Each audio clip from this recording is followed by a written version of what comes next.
Hi, shalom friends. Some countries are known through their experts.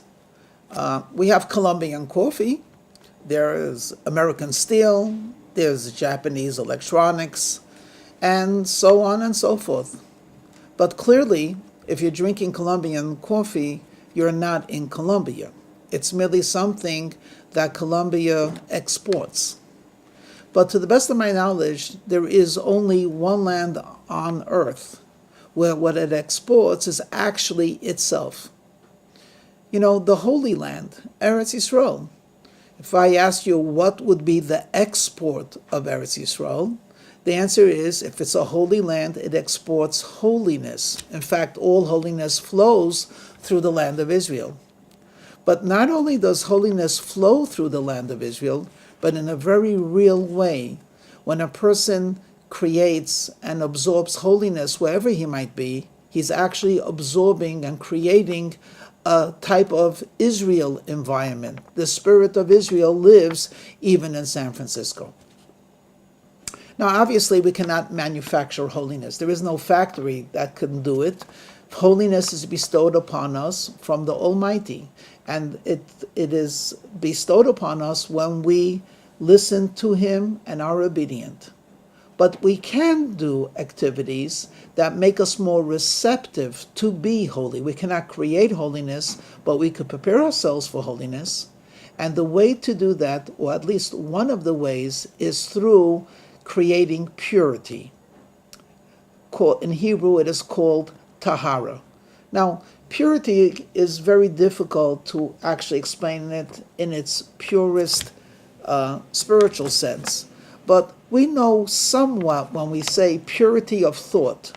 We're referring to noble thoughts, good thoughts, positive thoughts, and also in terms of quality.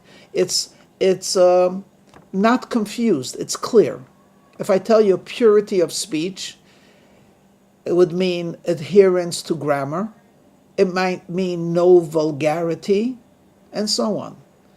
If I tell you purity of creation, let me share with you that might be water. You see, something which comes directly from the Almighty and it's not tainted or confused or mixed through man remains, there's a sense of purity in that.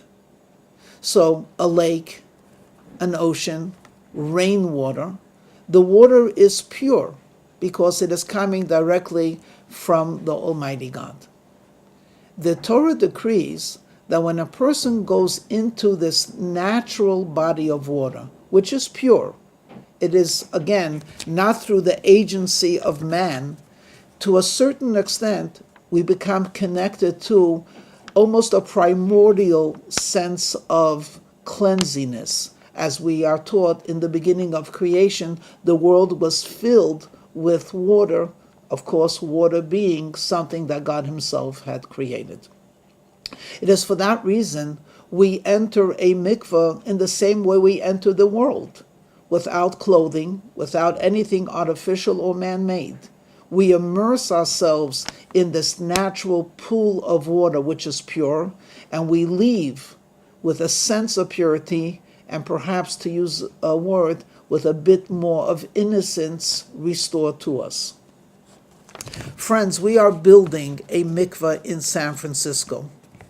I truly believe that this will be a tipping point, because this mikvah will be available for men on a daily and weekly basis, and of course it will be available for women on a monthly basis. And in a time and place where purity and innocence is sorely lacking, a mikvah which restores both is imperative. So I ask you, please, be part of it. Participate financially and do it generously. And with your help, we will be able to create an oasis of holiness in San Francisco. Thank you.